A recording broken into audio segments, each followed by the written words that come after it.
नमस्कार दोस्तों। आज मैं आपको वैशाख मास महात्म के 21वें अध्याय की कथा सुना रहा हूँ। मुनि के ऐसे वचन सुनकर वह कहने लगे कि मतंग ब्रह्मर्षि के दो पुत्र दलित और कोहल नाम के थे। जो शाप दोष से उनके ये नाम हुए। रूप यौवन से संपन्न सब विद्याओं में निपुण मतंग ऋषि कहने लगे कि हे पुत्रों, इस वैशाख मास में प्रातः उठकर स्नान करो, मार्ग में प्याऊ लगाओ और छाया करो, पंखे से मनुष्यों को हवा करो, शीतल जल दान करो और भगवान की पूजा करो, जिससे संसार के बंधनों से छूट जाओ।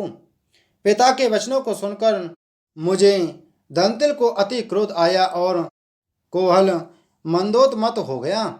धर्म की लालसा करने वाले हमारे पिता ने क्रोधित होकर शाप दिया कि हे दंतिल, क्रोध के कारण तुझे सिंह और मदोन्मत्त होने के कारण कोहल को हाथी की योनि मिलेगी।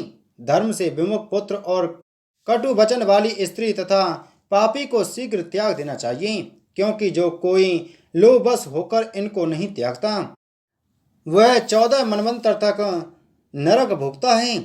उसी समय हम अत्यंत दुखी होकर शाप निवृत्ति के लिए पिता से बारंबार प्रार्थना करने लगे। तो उन्होंने कहा कि तुम दोनों जब पशु योनि में एक दूसरे को मारने के लिए उद्यत होंगे, तो उस समय व्याघ्र और संघ का वैशाख धर्म विषयक संवाद तुम्हारे कानों में पड़ेगा। तब उसी समय तुम्हारी मुक्ति हो जाएगी और तुम पाप से छूट पूर्व रूप धारण कर मेरे पास निवास करोगे। मेरा यह वचन मिथ्या नहीं होगा। इस प्रकार पिता के श्राप से हमको योनि मिली और हम एक दूसरे को मारने की इच्छा से यहाँ आए। यहाँ पर आपका दिव्य संवाद सुना, जिसके प्रभाव से हम कृतार्थ हुए। इसके पश्चात वे दोनों मुनीश्वरों को नमस्कार कर आज्ञा लेकर अपने पिता के पास चले गए। व्याघ्र भी यह कथा सुनकर अपने शस्त्र आदि फेंककर पुण्यात्मा ऋषि से कहने लगा।